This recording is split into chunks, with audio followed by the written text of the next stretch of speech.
I noticed there's .coms and then there's also like .wtf. So WTF, what's the difference? You can think of a domain name like having an online piece of real estate. Why does it cost it? No. Why does this cost so much?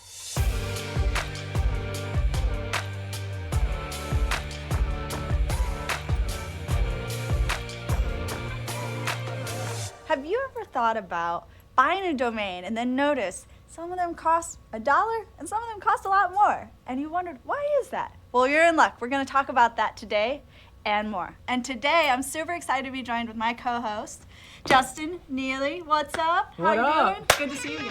Phenomenal. Glad to be here. So I know you got a lot of questions for me, and I'll let you just lay them on me. So first and foremost, I think about cost.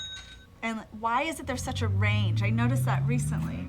You know, something maybe $1 to thousands. Like, why is there this range when it comes to cost for a domain? There are a lot of potential reasons why. So if nobody owns the domain name yet, you can get a domain like a .com for anywhere from like $1 to about $20, just depending. And then if somebody owns a domain name, which that's those $1,000 that you see, they're essentially reselling it. You can think of a domain name like having an online piece of real estate, right? So they're selling that off, and they're selling off that name that's been around for a while, that's super unique, and that can potentially get you business just by having that domain. Okay, and then another thing I noticed, I was so excited to talk with you, so I started just researching all this. I noticed there's .coms and then there's also like .coffee or .wtf. So WTF, what's the difference? Like, why are there these differences? So when the internet first began, we had just a couple different variations like the .com, net, info, things like that. Those are just TLDs or top level domains. And then we have what's called CCTLDs, which are country code top level domains. That's like a .co.uk or .au for Australia to really have a localized presence.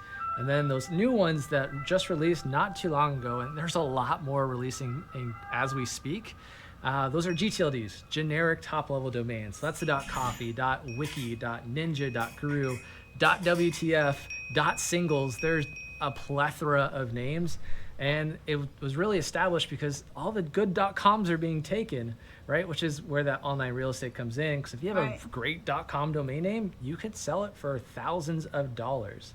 So you want it to be short and sweet though, right? Absolutely. It goes back to the radio test. If you got that 10-second ad spot on the radio, and that's all you can really convey is that domain name, is it catchy and would someone remember it?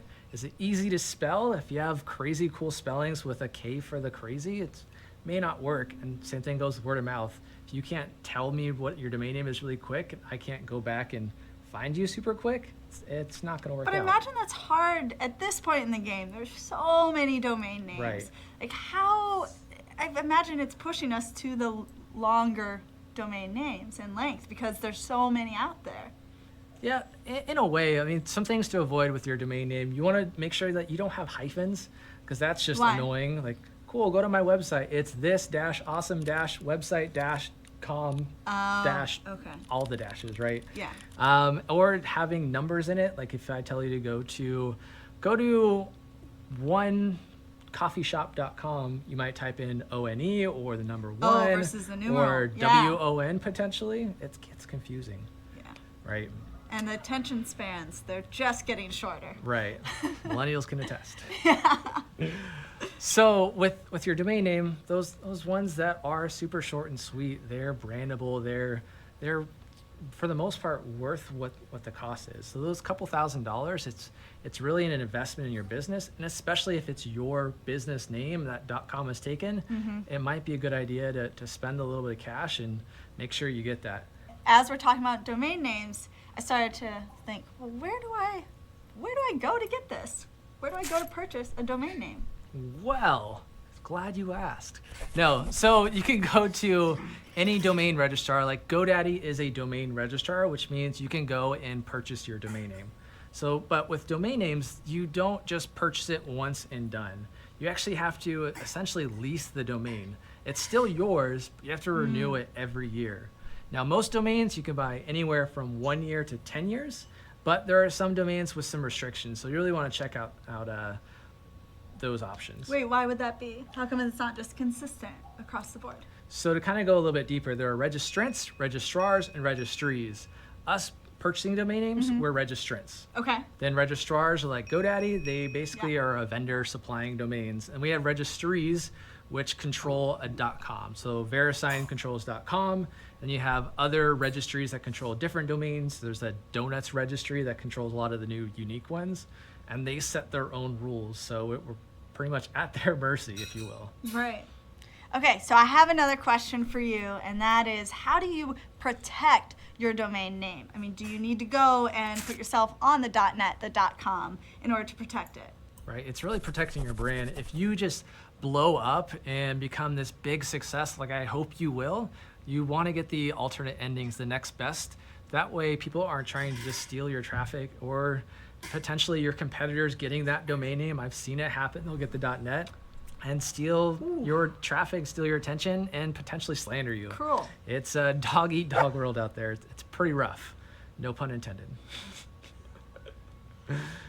And what you can do, most registrars like GoDaddy has an extra value-added service to protect your registration. So it'll protect it from hijacking, protect it if you forget to renew your domain. That happens all the time, especially if you buy it for 5 years out.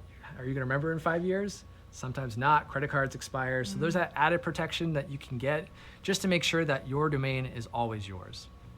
All right, that's a wrap. First, I want to give a huge shout out and a thank you to Justin, Thanks for having me. the king of domains. If you want more info like that and you have questions, definitely comment below. And be sure to subscribe to our channel. Thanks. See you soon.